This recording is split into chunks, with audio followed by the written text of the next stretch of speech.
All right, Dave. How do I hold my team accountable and give harsh feedback without becoming the bad guy and ruining morale? Yes, this question of accountability comes up a lot. Like a lot of leaders I work with, they're sort of confused about how to create accountability and like a what I would probably call a conscious culture. It's like the most of the models that they have is when there's been accountability, there's been a lot of blame and shame. And so most people think there's, whether they're conscious or not, they sort of think the choices are high accountability with lots of sort of negative morale, blame, shame, or low accountability and everyone feels good. And obviously, neither of those are great options. But the good news is there is a middle path, which is accountability without blame and shame.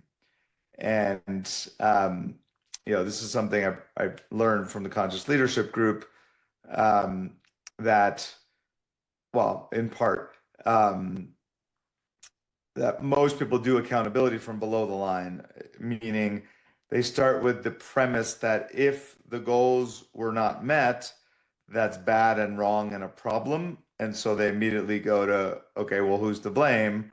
And so then accountability does feel like um, it inherently implies blame, right? Oh, you didn't achieve the goal, you did bad, you're in trouble, right? It's kind of like almost that like middle school, I got in trouble from the teacher feeling, which nobody likes, or high school, depending on when you got most trouble from the teachers. Um, and and then, the leader doesn't like being the scolding teacher, and the team member doesn't like feeling like the student that got in trouble.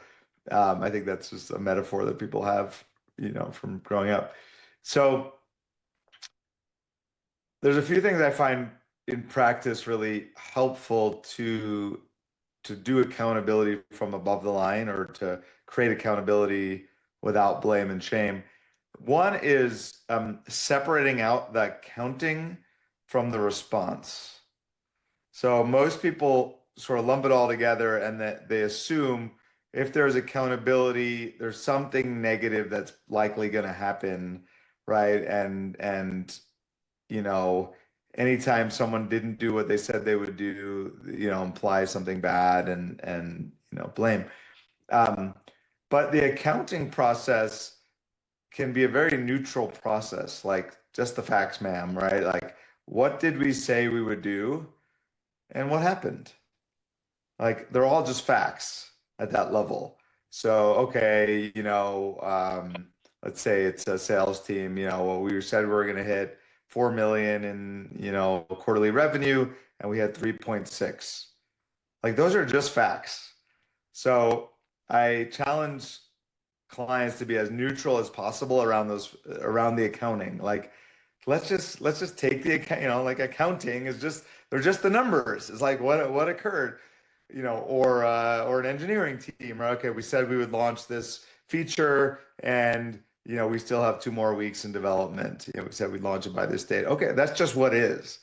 So I think it's really, um, I think when we conflate the accounting and the response, there's like a knee-jerk reaction that tends to be below the line, like, oh, this is bad that we didn't hit it. The leader thinks it, the team member thinks it, or team members think it. So if you can really separate the accounting from the response, then it's like, okay, hold on, let's just take stock. Here's what we said we would do. Here's what occurred. Okay, great. Like, that's just what is. And then the question is, what's the appropriate response to that accounting? And, in my view, the purpose of the response, the primary purpose is learning and improvement, right? It's growth and learning, right? It's not to assign blame.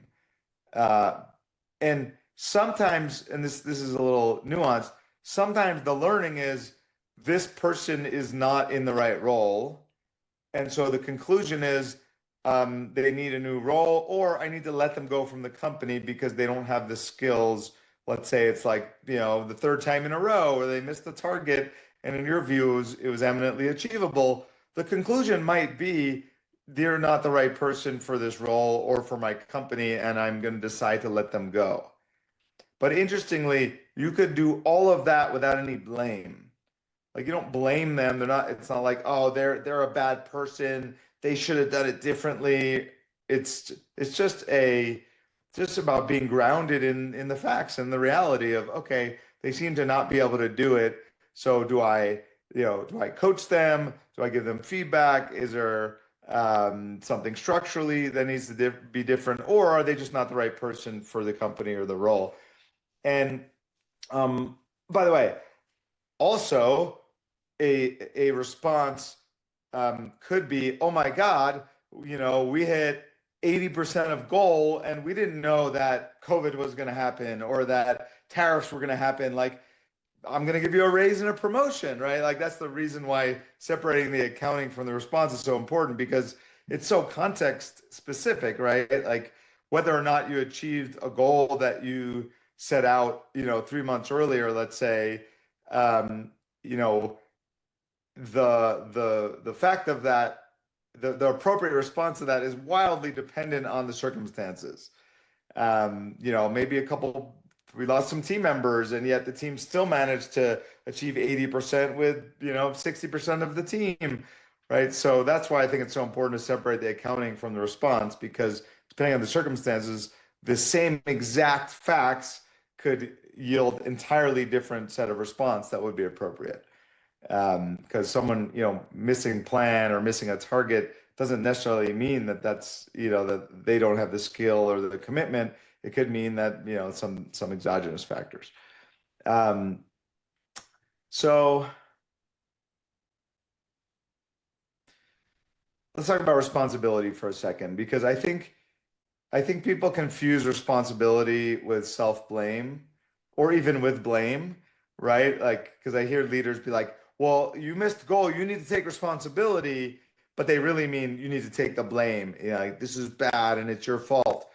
And I think at its best, responsibility means um, like trying to see as much as possible how you created the outcome being the way it was. So both the leader and the team member, and when I say leader, I mean the one who's holding the team member accountable. So they might both be leaders, but like the senior leader who's holding the more junior in the hierarchy leader accountable for the results.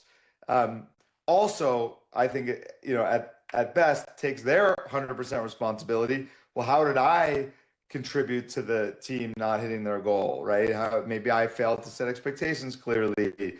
Maybe I didn't provide enough resources. Maybe I saw we were off goal and didn't say anything. So, if everyone involved is trying to take as much responsibility as possible, again, not blame, not we're bad or wrong, just okay, how did we said we wanted 4 million and we created 3.6. How did we create that? That's what maximizes learning. Because the more that you look and see how you created the results the way they are, the more you learn, so that the next quarter or the next cycle, you're more likely to create the results you want. And I think the learning is in two ways. There's a learning about like performance and results. There's also a learning about integrity. Like, if we want to be a team that consistently achieves the things we say or does the thing we say, and we didn't, well, what do we learn about integrity? Maybe we learn that um, people are saying yes because they feel like they have to, or we have a culture that doesn't accept people pushing back. But if we want a higher integrity, culture, we need to actually allow people or encourage people to say no if they don't think the goals are realistic, and sort of have that dance between um, you as a leader trying to like demand their greatness and bring out their best, but also not pushing them to a point where they can't even believe it's possible, in which case, that they're likely not going to achieve it. Um, so yeah, there's sort of there's two parts of the reflection. One is like, did we agree on that goal or task in a way that was high integrity for everybody where, the person saying yes really felt like they were actually committed to the thing and believed they could do it. And then, what did we do along the way that enabled us or got in the way of us achieving it? So the broader point there is if if you take blame out of the equation, people are much more interested in learning and taking responsibility than if they feel like, any time they didn't do what they said they would do or didn't hit a target, they're going to be shamed and blamed. Then it actually creates a incentive to avoid accountability. Um, and the other thing I'd say is I think it can be an uncomfortable conversation. Like a lot of leaders feel like they want to be liked and they want to be popular and they want to, they want their team to feel good. And so they're scared that if they create accountability, it's like, they won't be liked because, they're being like the demanding boss. But I think, I really like the term demand greatness. Like I think that that is part of your job as a leader is to demand greatness. And what I think makes a big difference is upstream, if you create a clear agreement around integrity, like, hey, we want to be a team that delivers, that does what we say that we're going to do, then the accountability is more like an act of service. Like we're going to create accountability structures to support us to be in integrity as we're all committed to, as opposed to just a leader like you said you would do this thing and you should do it. And another nuance is often leaders will tell like team members, this is what I expect, and then the team doesn't hit the goal, and I find it's actually way harder to hold people accountable for something you told them to do than for something they agreed to do. So clear agreements up front make accountability a lot easier and feel more like an act of service. Because if I say, okay, will you do that? And you say, yes, I will. And then I'm saying, okay, did you do that thing you said you would do? It's like I'm supporting you to be accountable and to be in integrity around your word, which is ultimately an act of service because people who live in integrity are more energized and more effective. And so, like as an example, this is what I do with clients. Like up front, we create a really clear agreement around integrity. Specifically, we typically invoke this thing I learned from conscious leadership of like 90% of the time, I call it 99-1. 90% of the time, um, you'll do what you say you'll do. 9% of the time, as soon as you know you're not going to do what you said you would do, you renegotiate the agreement. And then the 1% of the time you don't do A or B, you clean up your broken agreement. Like you acknowledge it. Hey, I broke my agreement and we learn from it. And so I create this really clear agreement up front around integrity. And um, we start a session with, okay, did you do what you said you would do? And I find that accountability structure makes it more likely for them to do the thing they want to do. Just like if you want to start a workout routine and you have a buddy, like you're much more likely to show up and start it. Or even if you just have an accountability partner that you're telling, okay, yeah, I did it today, I didn't do it today. Like we're social beings.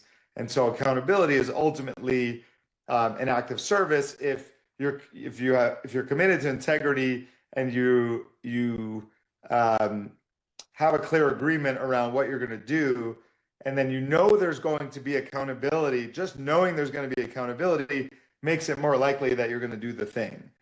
And so it's meant to be an empowering, generative thing, not a punishing, blame kind of thing.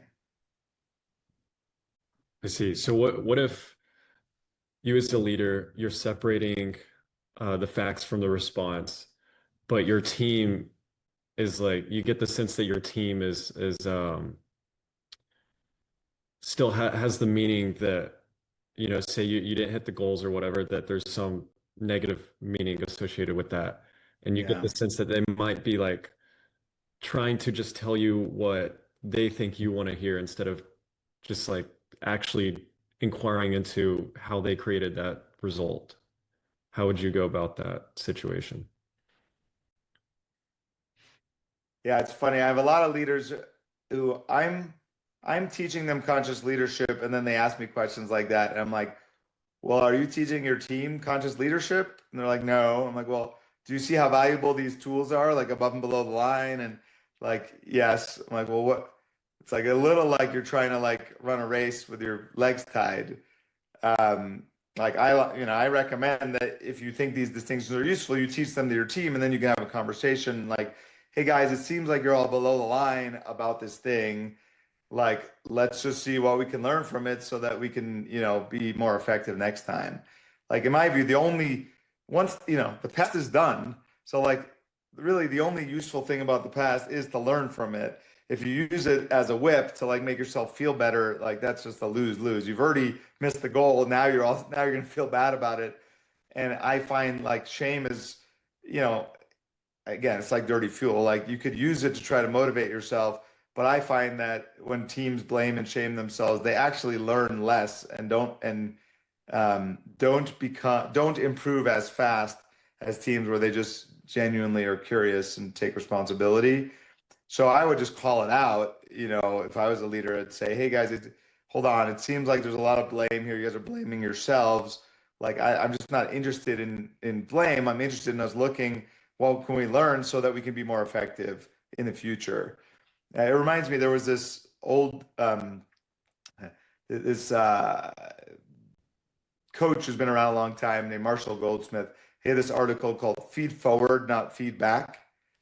About giving feedback. And his point was like, if you're just focusing on the past and like what went wrong without the context of trying to get better in the future, it does feel more like blame. It can be people can get more defensive. But if you put it in the context of, hey, I want to give you some, you know, data or feedback that I think can help you be better in the future, that is a context that's much more empowering. So similarly, it's like, hey guys, let's do a retrospective so that we can get more effective in the future. So the point of it is about getting better in the future as opposed to just sort of like, figuring out how we screwed up. And I think framing it that way is more likely to have people be more constructive. Um, by the way, the other thing I would just say, and it's probably a topic for another, content is in general, when a client says, "Hey, what do I do about this?" I generally say, um, just tell your team that you're thinking and feeling that, i.e., like communicate to reveal versus communicate to control. So, in general, my response, well, what are your actual thoughts and feeling? Oh, my thought is that the team is receiving this negatively and blaming themselves. Well, you might say, "Hey, I'm having the thought that you guys are receiving this negatively and blaming yourselves. And what I want is you just to learn as much as possible so that it's less likely to happen in the future. And so we get better." I see. Yeah. Good answer. All right. All right. I think we're good there. Awesome.